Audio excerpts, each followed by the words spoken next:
In divorce, there's really two models of billing. So the question, of course, always is, what is this going to cost?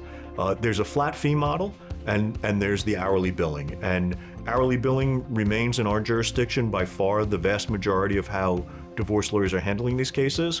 Quite frankly, there's an appeal to flat fee. The problem with flat fee is we never know at the outset, and I've been doing this for 30 years. I have a number of lawyers working for me. We've handled a lot of cases, and I never know at the outset how that case is going to progress.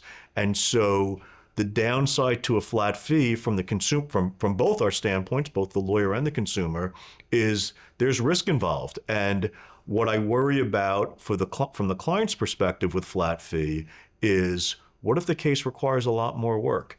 And does the attorney then have an incentive not to do the work that's required? And to me, I'm concerned that that's pitting client and attorney against each other.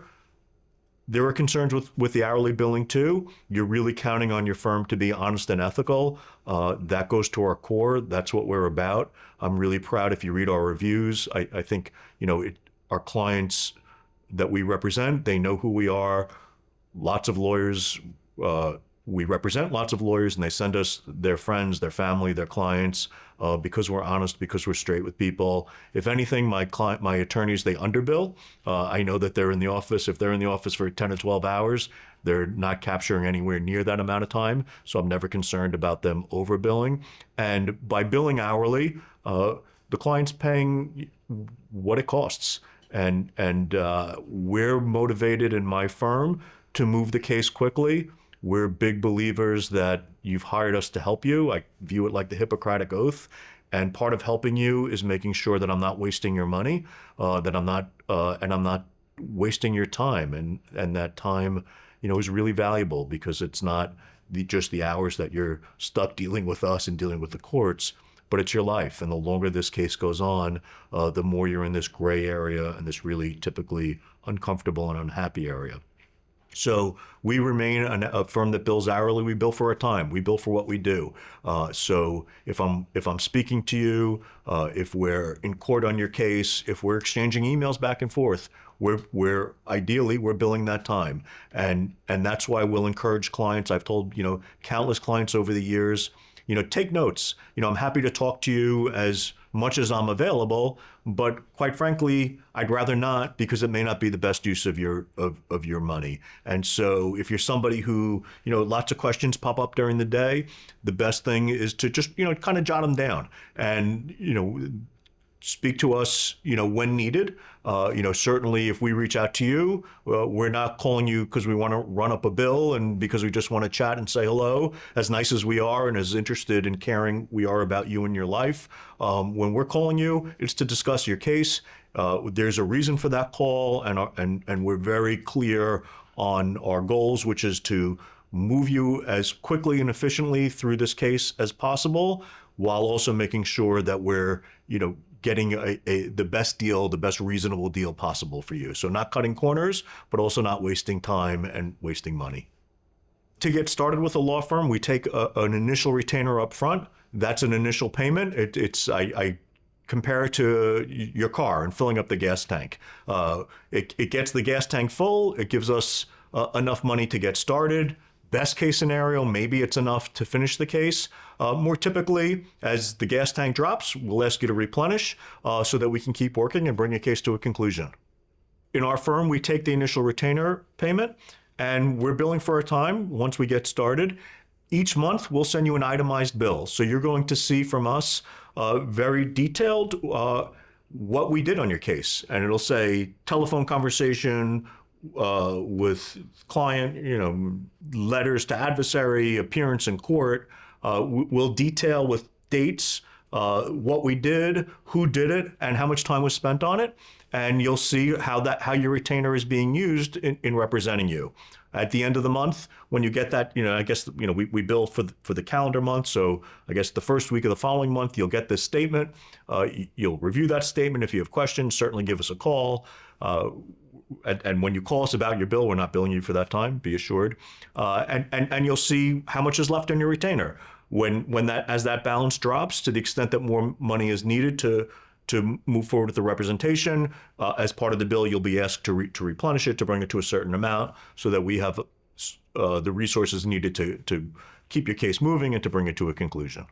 Depending on the circumstances, in some cases, the lawyer fees are going to be what you pay.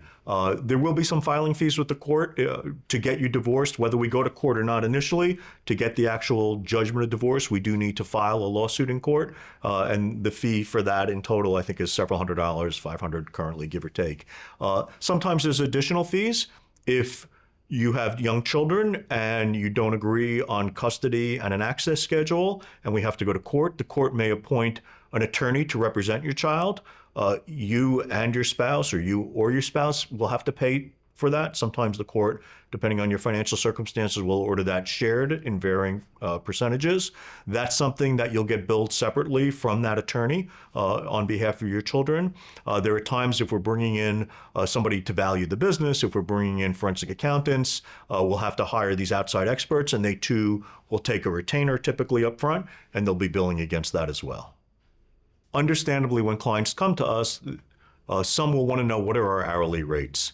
And I explain to them that the consumer is at a real disadvantage when shopping for attorneys, that the hourly rate, unfortunately, does not reflect what the ultimate cost will be. We're on the high side. We're on the high side because we're very good at what we do, because of our reputation, because of our experience, and because we're efficient. And what I truly believe, and I can't prove this to the clients, I can't prove this to myself, but based on my experience and what I've seen, I'm really confident that you may find an attorney who charges a very low hourly rate, and the ultimate cost to you may be much higher than the attorney who charges a higher hourly rate, both in real dollars expended on legal fees, and then, of course, also in results. And those results can vary dramatically based on the competency of the attorney. So it really leaves the consumer at a disadvantage. I don't have a good answer for you. I think it comes down to reputation, to comfort. We've all been fooled by people. I'm very proud of my firm's reputation, I think that shows through when you meet with us. I think that the types of clients that we're comfortable representing, that are honest, that are ethical, that aren't looking to burn the world down, but just want to get out in the best reasonable way possible.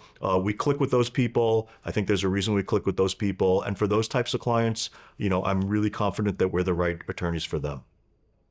At the end of the day, hiring a divorce attorney is a really significant expense.